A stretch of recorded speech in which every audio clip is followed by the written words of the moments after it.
Oke,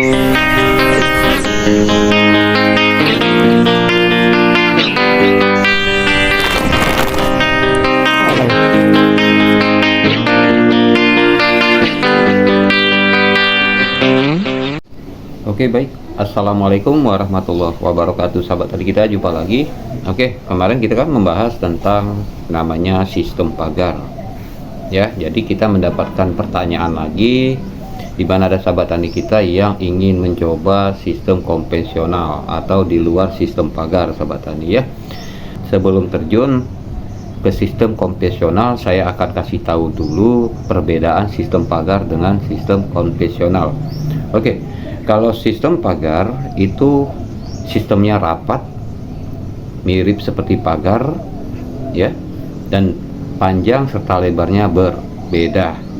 Misalnya ada yang 80 cm panjangnya, ada juga 1 meter, dan ada juga lebarnya 2,5 meter lebarnya, ya, ada juga lebarnya 3 meter.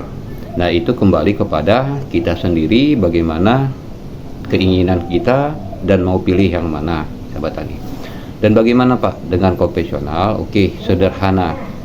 Konvensional itu 4 persegi ya, bisa kita katakan 4 persegi. Misalnya 2,5 panjangnya, lebarnya juga 2,5.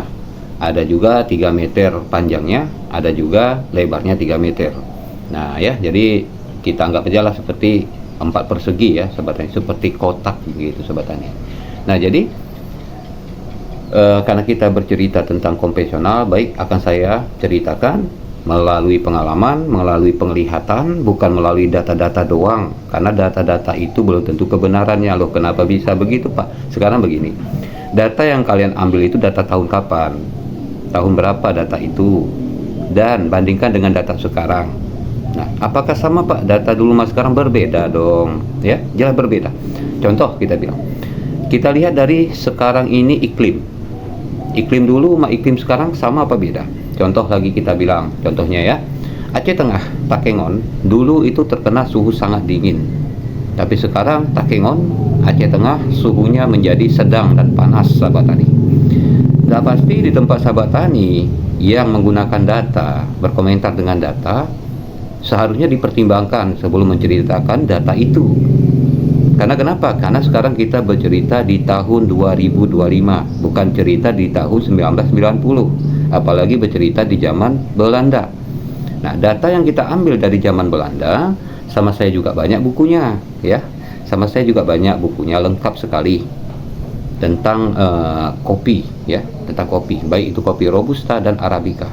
Dan dari mana datangnya kopi Arabica dan dari mana datangnya kopi Robusta juga ada bukunya sama saya. Sejarah-sejarah tentang kopi juga ada. Namun kenapa saya tidak menceritakan dan tidak mengungkapkan lagi data-data sejarah dulu? Karena berbeda dengan keadaan sekarang, sahabat tani. Jadi, sahabat tani, untuk cerita khusus nih di Gayo ya, di kami, Gayo, Tanah Gayo. Sistem konvensional, sistem pagar, sistem lancuran itu sudah ada sejak zaman di kami dulu, sahabat tani. Tetapi kenapa kok sistem pagar ini tidak dipiralkan di Gayo ini, sahabat tani? Kenapa kok tidak dipiralkan sistem lancuran di tempat kami ini, sahabat tani? Jadi apakah itu karena memang orangnya malas-malas, sahabat tani? Tidak, bukan karena malas. Petani di kami ini mayoritasnya petani kopi. Silakan bagi Anda yang nggak pernah ke Tanah Gayo datang. Hampir rata-rata, hampir 90% itu tanamannya kopi. Ada Arabica dan ada Robusta. Dari zaman nenek kami pun, dari saya lahir pun, nah, kopi itu sudah ada, gitu ya. Namun kehidupan di setiap kota, di setiap daerah, ya yang namanya kita manusia, pasti tidak akan seleranya bisa sama, ya. Seperti kita memakai baju, selera tidak akan sama. Ada yang suka baju seperti ini, ada juga suka baju oblong, ada juga suka baju kaos. Nah, kembali kepada sistem penanaman kopi yang mau kita tanam. Jadi di setiap negeri Indonesia ini sudah pasti punya teknik cara yang berbeda-beda. Seperti kita mengikat sebuah tali, ya. Sistem mengikat tali kan juga berbeda-beda, sahabat tani. Ya, mau tali plastik, mau tali apa aja, kalau kita lihat teman-teman kita, sahabat-sahabat kita, coba ikatkan tali ke batang kayu, pasti cara ngikatnya pun berbeda, begitu. Namun intinya di situ adalah yang penting terikat, ya kan? Yang penting terikat. Begitu juga di petani kopi ini. Nah, ya, bagaimana teknik dan caranya, sistemnya bagaimana, yang pasti ujung-ujungnya ingin hasilnya maksimal, betul nggak? Oke, jadi karena itu sahabat tani, bukan saya melawan data di zaman dahulu ya. Nah, tetapi sekarang kita membuat data dari mata kita sendiri, kita terjun ke lapangan, kita raba dengan tangan kita cek dengan mata kita langsung, dan apakah setiap sistem itu ada kelebihan dan ada kekurangan, sudah jelas ada. Sistem pagar punya kelebihan tapi jelas punya kekurangan. Tidak perlu kita berbohong. Karena saya di sini berbagi pada pemula. Jadi saya tidak perlu membangga-banggakan sistem pagar seperti apa, karena saya juga nanam sistem pagar. Walaupun saya pribadi saya tahu kekurangannya ini, tapi saya tahu juga cara pengendaliannya. Nah, dan juga emangnya Pak Peri ada juga nanam sistem konvensional? Ada juga. Nah, kenapa Bapak kok pilih konvensional? Kenapa nggak sistem pagar? Lah, ya, kenapa? Karena sudah jelas saya tahu di mana kelebihannya, dan sudah jelas saya tahu di mana kekurangannya. Nah, terkadang-kadang ada yang mengatakan, udah Pak, kalau nggak bisa dikomen nggak usah konten. Ya silahkan Anda komen saya, silahkan, tapi sesuaikan dong, benar-benar dengan rinci, sesuaikan. Kalau perlu jangan dengan data masa lalu, tapi data itu diambil dari ini kita sendiri, mata, penglihatan dan tangan kita. Baru kita berbagi kepada sahabat tani kita, karena sahabat tani kita itu bakal bertanya, Pak, tempat kami kok nggak sesuai seperti Bapak bilang. Nah, sedangkan Bapak menceritakan data di tahun 1990. Di tempat kami ini, kami ikuti cara data Bapak di 1990, tapi kok berbeda. Nah, itu dia, karena data dulu sama sekarang nggak bisa digabung, tidak sama lagi, karena pengaruh iklim ya, pengaruh lahan, tekstur tanah, kesuburan tanah, dan ada faktor lainnya. Jadi karena itulah kita harus lihat-lihat ya, data mana yang mau kita ambil. Makanya saya di video yang lalu udah lama ya, video lama, pernah saya bilang, pernah saya ikuti data-data zaman dahulu, saya praktekkan di lapangan, saya ikuti gitu. Ternyata tidak sama. Akhirnya saya berpikir, jangan-jangan saya harus buat data sendiri nih. Dengan cara apa? Nih, pakai mata, pakai tangan. Kita lihat, kita cek. Nah, ini kok seperti ini kopinya nih. Ini kok bisa buahnya rontok ini? Nah, kalau saya nengok di data, pasti jawabannya banyak sekali, berbeda-beda jawabannya sahabat tani. Ada yang mengatakan kekurangan ini Pak, kekurangan itu Pak, gitu. Jadi akhirnya pusing sendiri. Nah, oke. Kita masuk tentang kelebihan menanam kopi sistem konvensional. Ya, yang pertama sahabat tani, akses. Apa itu akses Pak? Akses itu antara apa saja? Akses itu seperti dalam langkah melakukan perawatan, dalam langkah melakukan pemangkasan, dalam langkah pemupukan sudah berbeda. Berbeda dengan sistem tanam pagar sahabat tani. Jadi bisa dikatakan aksesnya sangat mudah dan perlakuannya sangat mudah. Oke, itu yang pertama sahabat tani. Yang kedua, yang paling sangat penting, ini sangat mempengaruhi antara pertumbuhan dengan pembuahan dan kesuksesan kita di masa depan. Apakah itu Pak? Tidak terjadinya persaingan, perebutan nutrisi dan air antar tanaman. Nah, ini sangat penting. Kenapa? Karena tanaman kopi itu membutuhkan nutrisi dan makanan yang diserap melalui akar. Kalau akarnya tidak terganggu, apalagi sistem penanamannya dengan ukuran yang optimal, sudah pasti pertumbuhannya baik dan akan selalu memberikan produksi buah yang banyak setiap tahunnya. Berbeda dengan cara sistem pagar, yang dimana kalau sudah 6 tahun ke atas mesti dikurangi, mesti ada beberapa batang harus dibongkar. Supaya apa? Supaya ada ruang, supaya cabang-cabangnya bebas, sirkulasi udara bebas, matahari pun masuk bebas, kan begitu ya sahabat tani. Tapi kalau konvensional tidak perlu harus membongkar-bongkar, karena memang dari sistem penanamannya jaraknya pun sudah ideal dan sudah tepat. Nah ya, jadi saya mengatakan ini pada sahabat tani bahwa konvensional ini perawatannya tidak sama, pemupukannya tidak sama dengan sistem pagar, dan bisa dikatakan konvensional ini tidak terlalu rumit. Makanya di daerah kami sistem konvensional banyak diminati, ya, banyak sekali diminati. Loh, masalah pembuahannya Pak katanya kalah konvensional Pak dibanding dengan sistem pagar. Sistem pagar awalnya saja banyak buah di saat kopi masih berusia muda, masih remaja, dan kopinya masih stabil. Tapi lihat nanti di atas 6 tahun. Dengan konvensional bagaimana Pak? Konvensional 40 tahun pun tetap bisa kita jaga tanpa harus membongkarnya, kecuali kalau memang tanaman kopi kita terserang hama dan virus, ya itu udah lain ceritanya, itu namanya penyerangan penyakit kan gitu. Tapi ini kita tentang bagaimana caranya kita pertahankan tanaman kopi kita. Tak perlu kita ribet-ribet. Nggak ada manusia itu yang ingin susah, sahabat tani. Pasti ingin cari jalan solusi yang terbaik, mudah begitu ya. Oke, yang selanjutnya di saat kita melakukan pemanenan atau panen raya atau panen besar-besaran, kita bisa masuk lorong, mau lorong ke utara, ke timur, barat, kita bisa dengan bebas masuk. Nah, sisi lain, sahabat tani, sisi lain yang dimana orang jarang melakukan, mungkin banyak yang tidak melakukannya, itu seperti kita lakukan lubang angin. Kita lakukan lubang angin juga gampang. Kita mengambil serabut di keliling kopi, seputaran batang kopi, itu juga gampang, sahabat tani. Suatu kita mengambil akar serabutnya, ya, karena tanaman kopi ini perlu sekali-sekali itu diambil akar serabutnya. Untuk sahabat tani ingin tahu apa itu Pak akar serabut, silahkan tonton di video yang lama saya ya, di semua ada di sana, tekniknya, cara menggunakannya pun semua ada di sana. Oke, kita masuk ke masalah kekurangannya atau kelemahan dari sistem tanam secara konvensional, sahabat tani. Kerentanan terhadap erosi ini, kerentanan ini kalau saya rasa itu 50-50, bisa iya bisa tidak. Karena apa? Karena tergantung dari tekstur tanah dan tingkat kesuburan tanah. Ada namanya lahan gembur ya, ada lahan yang banyak mengandung humus, ada lahan tanah merah ya atau tanah tandus begitu ya. Tergantung dari lahan itu masing-masing. Nah, jadi bisa dikatakan 50-50, sahabat tani.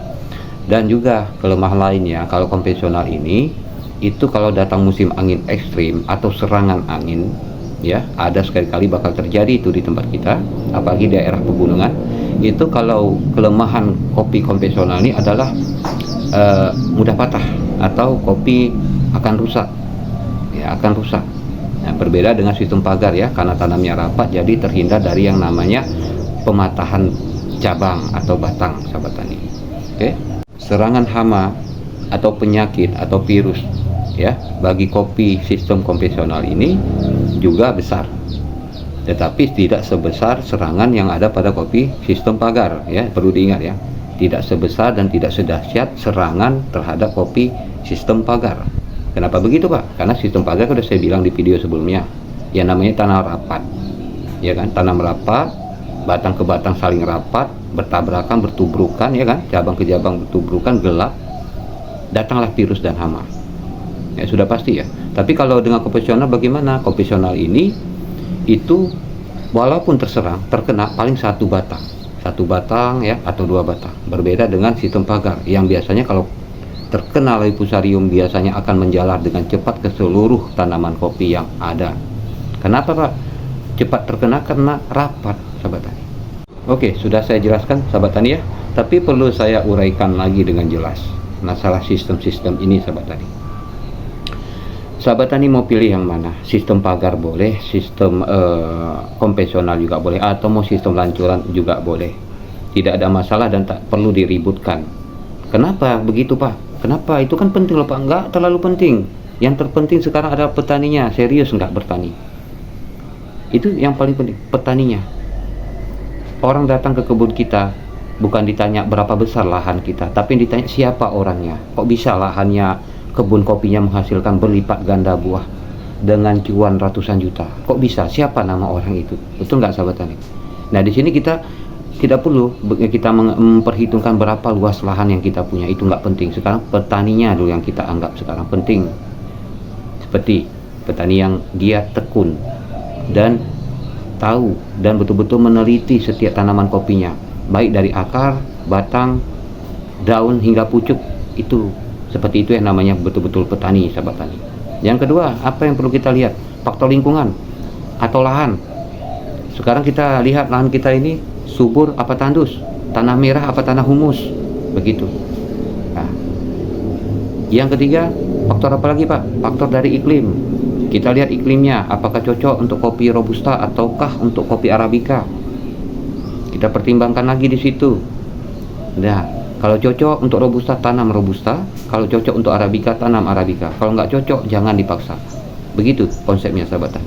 Jadi sini kita tidak perlu memperkeruh dengan sistem. Tetapi juga di sini kita harus terang-terangan. Apa sih kelebihan dan kekurangan sistem pagar? Apa sih kelebihan kekurangan sistem konvensional? Apa sih kelebihan dan kekurangan lancuran? Itu kan mesti harus kita jawab. Saya yakin sahabat petani kopi pemula bukan hanya ingin tahu kelebihannya, pasti ingin tahu juga kekurangannya. Untuk apa? Mengantisipasi dan ingin tahu bagaimana jika nanti ini terserang. Oh, Pak Peri Dunayani pernah bilang harus gunakan cara seperti gini gitu. Kan itu kan. Nah, jadi sebenarnya untuk masalah soal sistem, apalagi masalah daerah, saya tidak pernah adu-adu ya. Nah, dan di video saya waktu itu kan saya menceritakan daerah saya di daerah Gayo begitu. Oh, mungkin itu sahabat tani sana, Pak, di tempat kami sistem pagar bagus kok, Pak. Bapak enggak aja ngomongnya, kata Bapak enggak bagus. Memang kan bagus, saya bilang. Sekarang yang saya pertanyakan, setelah 6 tahun ke atas jadinya apa kopi sistem pagar itu? Makanya pelajari, simak pul, dengar dengan betul-betul. Begitu ya, dengar dengan betul-betul. Karena sifat kita sebagai petani ini maunya mana sih tanaman kopi yang awal ditanam hingga bertahan sampai puluhan tahun baru bongkar. Seperti itu. Bukan 9 tahun atau 12 tahun sekali. Apalagi kalau nanam kopi awalnya berbuah lebat ya kan, begitu masuk keempatnya, tahun keempatnya rusak. Nah, apalagi seperti itu yang sering banyak terjadi dan sering banyak curhat petani kopi ke kami, Pak, sistem pagar kami Pak awalnya berbuah dahsyat, hasilnya sampai 300 kali, 400 kali Pak, hanya sekian ranting. Tapi sekarang Pak, jangankan segitu Pak ya, kadang-kadang untuk 50 kaleng pun berat sekali, susah sekali mendapatkannya. Itu apa Pak masalahnya? Kan begitu ya. Nah, ke situ harus kita kaji, ke situ. Nah, maka itulah gunanya kita jangan gunakan data masa lalu, karena data setiap tahun berbeda-beda. Buktinya iklim, sahabat tani, iklim berbeda-beda ya kan, iklim berbeda-beda. Jadi kalau data lama kita gabung, kita bawa ke zaman 2025, saya rasa sudah nggak masuk, udah nggak nyambung tuh sahabat tani. Oke, jadi begitu saja sahabat tani. Saya rasa sahabat tani pasti memahami dan mudah mengerti. Silahkan sahabat tani mau pilih yang mana, mau pilih sistem pagar boleh, konvensional boleh, lancuran boleh, kalau perlu zigzag sekalian juga boleh. Yang penting sekarang sahabat taninya serius nggak bertani kopi. Nah, kesimpulannya adalah sistem pagar, kalau memang sahabat tani mau tanam silahkan tanam, karena saya juga tanam. Itu sudah beda cara pengendaliannya. Ya namanya cara penanamannya sudah beda, sudah pasti cara mengatasinya, menyelesaikan masalahnya berbeda ya. Begitu juga kopi konvensional, sudah pasti berbeda dengan sistem pagar caranya. Begitu juga sistem lancuran, pasti beda dengan cara sistem pagar dengan konvensional tadi sahabat tani. Cukup itu aja yang harus kita pahami sahabat tani. Tidak perlu kita itu recok terus meributkan masalah itu. Karena intinya berbeda pun sistemnya, tetap ujung-ujungnya kita ingin buahnya melimpah bertahan lama. Nah begitu sahabat tani ya. Kalau memang sahabat tani kepingin yang mana silahkan pilih. Oke, saya rasa hanya itu saja sahabat tani ya. Assalamualaikum warahmatullahi wabarakatuh.